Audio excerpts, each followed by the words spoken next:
This is Fred with Electrek, and today we're reviewing the Theron Reever electric ATV. Come check it out.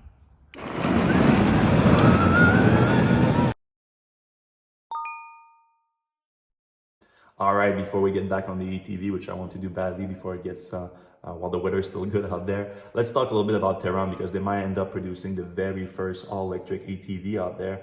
I know there's been a few other things on the market, but in my opinion, most of them are kind of like just blown up child's toys, really. A bit like the Cyberquad for kids from Tesla. And I know that Tesla is actually working on the Cyberquad, the real ATV.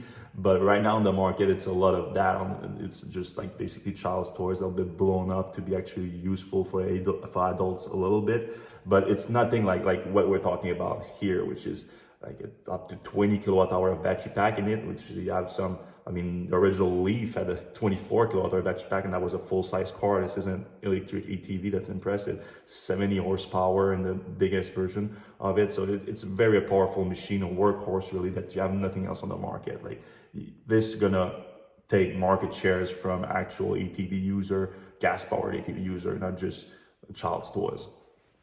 So Theron is based in Shawinigan, where I live actually, this is why I have the exclusive right now. They're basically my neighbor. And they are right now in the phase of taking these prototypes, which they have a handful of, into production.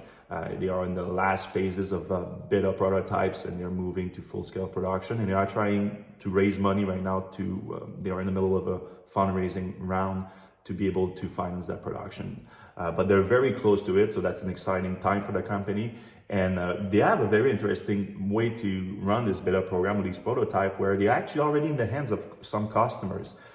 People here in Quebec might know Sylvain Juteau, who's kind of an OG of electrification here in Quebec, and he's a paying customer with Theron, and he has his own ATV already. And the way that Theron operates is that it's not a production version yet, and eventually Sylvain is going to have a full production version. But in the meantime, he tests it for them, and when they have a new part that's more production ready, they go and take back his ATV and put the production part in it, so that his ATV keeps getting better all the time like that. So in this case here, what I have is Theron's home prototype, and as you can imagine, they are nicer to their customers than they are to themselves, and they give the better prototypes to their customers and they prove them a lot faster. So this one is a little bit more beat up. Already has, I checked the odometer just now, and it has like 10,000 kilometers on it. And you can see that it's the one that they're playing with, basically. It's not the nicest prototype that they have, let's just put it like that. But it's still a very fun machine, and they are getting really close to production. So let's talk a little bit about the specs on that machine. So like I said, you have a 20 kilowatt hour battery pack, which is massively impressive for this thing.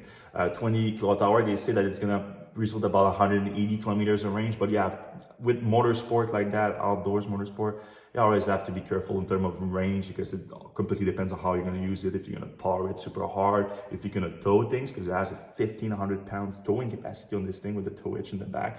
So if you're going to do it like that, of course, you're going to reduce the range. If you're just having fun with it and just gunning it all the time, also that's going to kill the range. But regardless of all that, a 20 kilowatt hour battery pack, if you're just using it like as a normal ATV for like working around your land or something, that's gonna last you a long time. Actually, the battery pack design, because for people that are used like to cars and things like that, you know, it's impressive to fit 20 kilowatt hours in this form factor here. They got inspired by the Tesla battery pack actually, because the first prototype, not this one, they were using salvaged battery modules from Tesla, and the sort of Tesla has open sourced their patent, so you can get inspired all the way up to basically copying it, and not completely copied it, but they got a lot of inspiration and designed a battery module that's very similar to Tesla. And Tesla has a lot of energy density at the battery pack and module level, and they were able to fit 20 kilowatt hour in that form factor. Absolutely amazing. They also offer a 10 kilowatt hour battery pack, which I think most people are gonna go with, because that offers about 90 kilometers of range.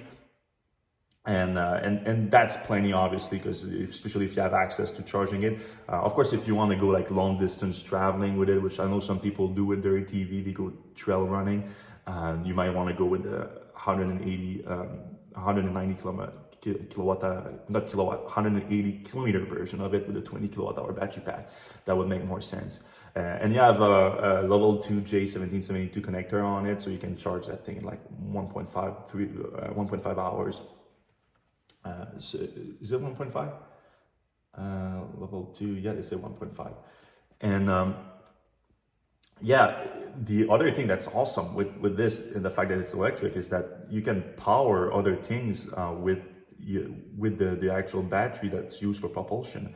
Not on the version right now, they're still working on it for the production version, but you're gonna have you're gonna be able to plug power tools on it. So if you're using it as a workhorse and you are using it around your piece of land, and you have an electric chainsaw, you're chopping down trees, well, you can literally charge your chainsaw with the battery, the propulsion battery on your electric ATV, which I think this is the future. This is awesome. Obviously, the biggest difference is going to be the sound, because this thing is on right now, and we are in a closed garage, which you couldn't do with a gas-powered ATV unless you have a death wish.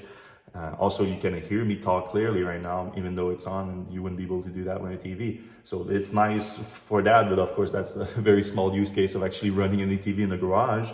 But in the wild, it's even more awesome because you experience the wild without sound of an engine disrupting it. For hunters, this is gonna be awesome for hunters, because you can almost like creep in. I'm exaggerating a little bit, obviously, but also not as much. Like you're not affecting your environment on a much shorter distance than the wide distance that you affect with a gasoline fuel engine. So this is going to be awesome. So in terms of pricing, which I know a lot of people want to know about, so this thing is going to start at $14,000. That's for, again, the 10 kilowatt hour version with the rear-wheel drive powertrain. You're gonna be able, for $4,000 more, you can add a dual motor one. So if you're really like thinking that you're gonna have like rock climbing with it and things like that, like you can you can have the dual motor version. But for most people, I think rear-wheel drive is gonna be good. And then it's $17,000 for the bigger version with the bigger motor. And again, to that you can also add the $4,000 to have the dual motor version. So 14 plus 4 if you want the dual motor with small battery pack, 17 plus 4 if you want the dual motor and the bigger battery pack. And again, there's going to be a bunch of very cool accessories that's going to be coming with that. They're not really to announce anything yet, but they're talking about like a snowblower that you can attach to the front, and because it's electric, you can plug it into the power it with the battery pack that's powers the motor of the ATV. So that's going to be awesome too. A lot of very cool things that you're going to be able to do in the future. And this whole thing is kind of inspired like by Tesla too, in terms of like the software capability. You're going to be able to get software update on it to match those things, those new accessories that they want to do. They even talked about a self-propelled trailer, which is its own motor, where you're going to be able to attach on it and basically make it like a 6x6 if you want. If you have a dual motor in front, trailer in the back that's propelled too with an electric motor, and solar on the trailer, so you can charge it with solar. There's going to be so many cool things you're going to do. Like the team is really has really embraced the idea of we're going to build a very solid electric ATV, and then make it a platform to develop a lot of cool things that we can do that you cannot do with a gasoline ATV, but you can with an electric propelled ATV. So this is really cool. I'm really excited for it. And let's go back outside. We'll see if you can still hear the creak as we ride it, because there's still sound coming from it. There's the wiring of the motor, and obviously like the sound of going over a bunch of things on the ground, but for the most part it's so much quieter than an ATV. Also, maybe cooler than being quieter is the lack of vibration.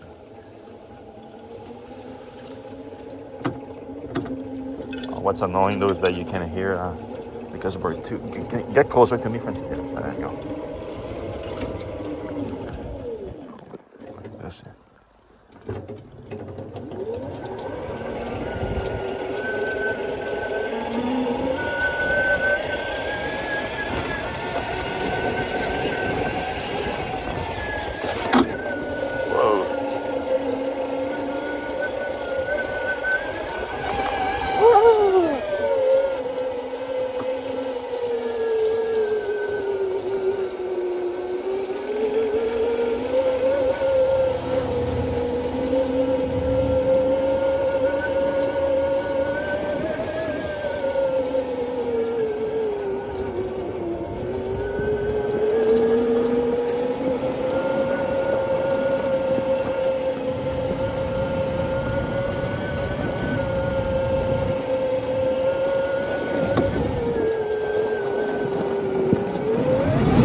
It has a pretty good turning radius too. Like, it turns very well. Like, it has very short turning radius. I like it, despite having like a long wheel base.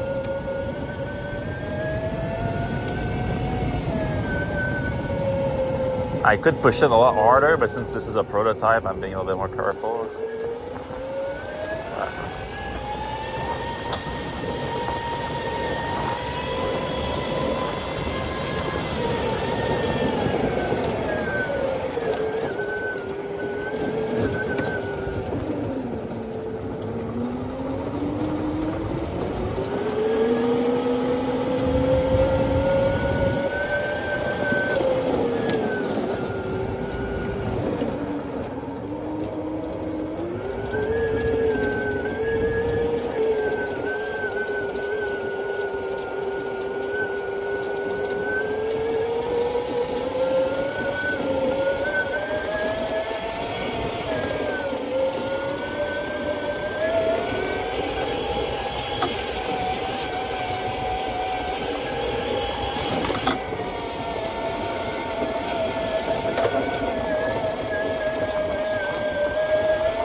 And they have a very nice screen here, but it's not a touch screen, and that makes sense because if you're like going mudding and things like that with it, you don't want to, both for a maintenance reason and for an actual like usefulness with gloves and things like that, touch screens is not ideal. But you have a very simple system here, like kind of video game inspired. If you're used to using a video game controller, it's very intuitive, where you can play with all the buttons, and you even have they tell you exactly what to do right here. So perfect.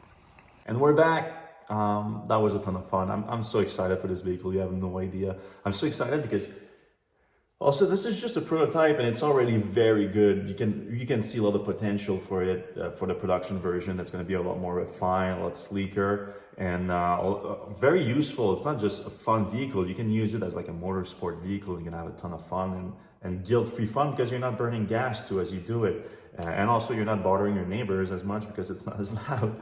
But it's also, on top of being fun, it's also a very useful vehicle. Like, so for someone like me that has a decent sized piece of land where I have some work to do at some different places, this is going to be a game changer for me. I'm going to be able to move a ton of things with the 1,500-pound towing capacity, and I'm able to bring my tools around. It's going to be perfect. I'm so excited about it that I placed a reservation for it. I cannot wait to get one. If you want to place a reservation for it, the reservation in Canada has been open for a while, but they just opened up the reservation in the US for $450. You can reserve one for yourself. Not exactly clear when it's going to arrive, but like I said, they are getting very close to volume production. They are, from what I'm hearing, they are in the process of closing the financing round that they need to to move to volume production and to deploy their production line. So this is very exciting. I cannot wait to have my own, and they're actually gonna have a tough time getting that one back. I'm gonna try to push it as far as possible. So hope you enjoy it. Have a good one. Bye bye.